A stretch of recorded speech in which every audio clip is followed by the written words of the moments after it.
Good afternoon.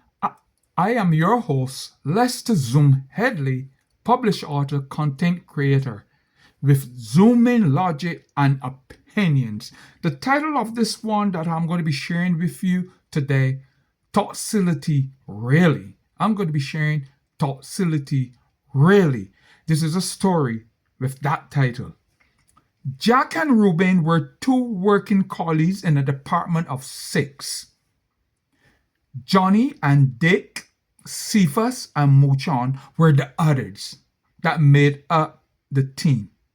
And it was an all-men assembly. All-men assembly. Johnny and Dick were black. All the others were white men. All working in the same place in a very unique organization. And would you believe your ears and eyes that they were treated vast differently? Vast differently. They were never told or invited to the social after parties at the bars, at the clubhouses. Never. They sat at different tables in the lunchrooms as well because they know how they were viewed and how they were estimated. They never enjoyed the luxury of raises or pay rates, promotion, or skin teeth, laughter, or jokes. It was a very serious, toxic department and environment. And you can see the racism. And you can cut it with a hot knife. It was absolutely different for these two gentlemen. And listen to the names, Johnny and Dick. But they didn't live up to their names. They kept calm. They lived and they were viewed and they were treated according to the color of their skin tone. It has to be that way. It can't be no other way. It is most concerning, most challenging, uncaring, and uncouth when you are judged according to the skin tone, the gender, or the status for socialization and for well-meted treatment to be netted out to you. However, some can say, let not your heart be troubled. Dick and Johnny Hearts had a heavy burden to carry. You can tell Dick and Johnny that? No. Management were indeed biased. Okay? And reconditioning against those two workers. They hurl insult and insult put to injury their supervisors and managers were two young white gentlemen or two white young boys, not even with 10 years of managerial experience between them both. For their fathers previously and presently were employees with this unique organization. Hence, it ensure their progress. Hence, they get away with murder. Hence, their behavior. Because it had to be in their household and they had to came up with that. So all the people, they were working extremely well, hard, producing, top producers. These youngsters went to the department and they were given on a platter the managerial positions and they completely let their ugliness reach the surface of their decision making. This is where it matters most. Conniving and conceiving, challenging ideas and worst case scenario in terms of treatments. They were cocky in behavior, arrogant and egotistically blissed and blessed. There were no speaking, no kind of engagement with the employees per se.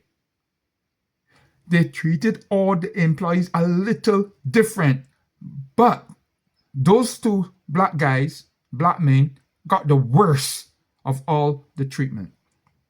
It was reserved and conveniently given to their preferred considered equals.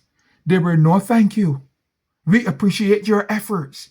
Hey, that was foreign to their language barrier and their language of behavior. No thank you. No yes please. No good morning. No good afternoon.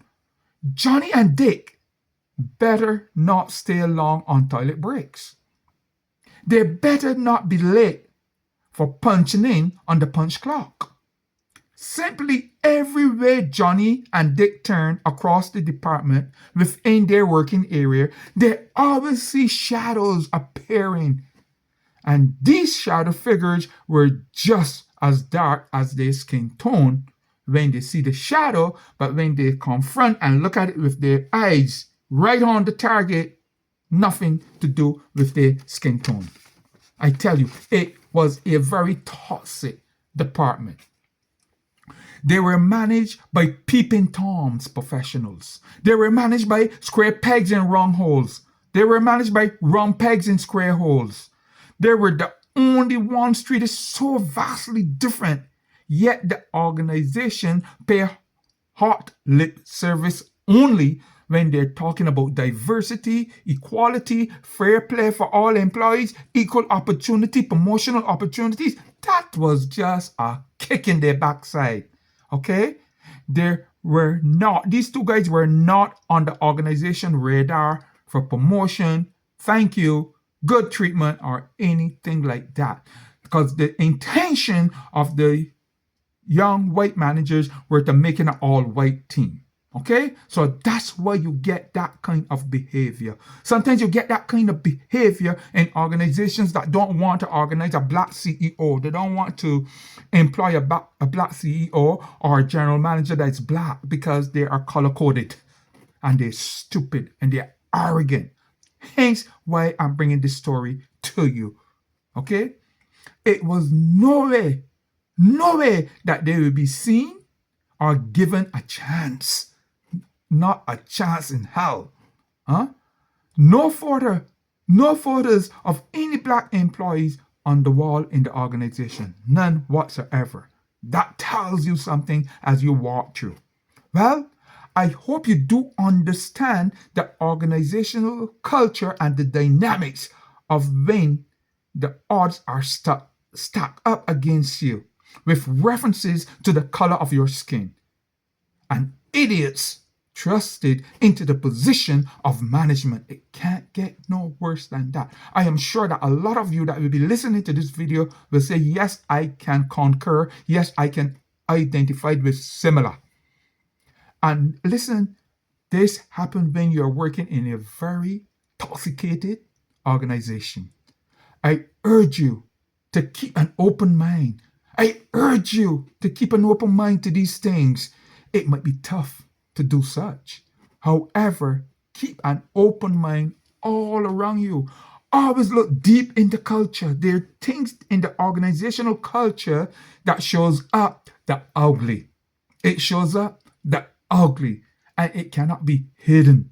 It is right out there for you to see. If we can only live in unity, and if we can clean our thoughts, the way we treat blacks, the way we treat poor whites, the way we treat orange and brown, and people that will give us benefits, and people that, skin their teeth and bring gossip to you, it would make organizations a lot better. If they can have round tables and meet with their people and respect their people and say thank you, a simple thank you. If they can create initiatives that will encourage and build the spirit, the culture will be better. But you know why the culture can't get any better? Because it is encouraged. It is encouraged by those in charge. I kid you not. Keep an open mind, but don't be blindsided. I am your host, Lester Zoom Headley, with that enlightening story for you. I hope that it resonates within your soul and at least 100, 200, 400, 500 people can say, yes, that's a good one. I have seen it. I have heard about it. Because it is true. It is really true. I kid you not. Keep an open mind. Let's Zoom Helly signing out on this one. Thank you.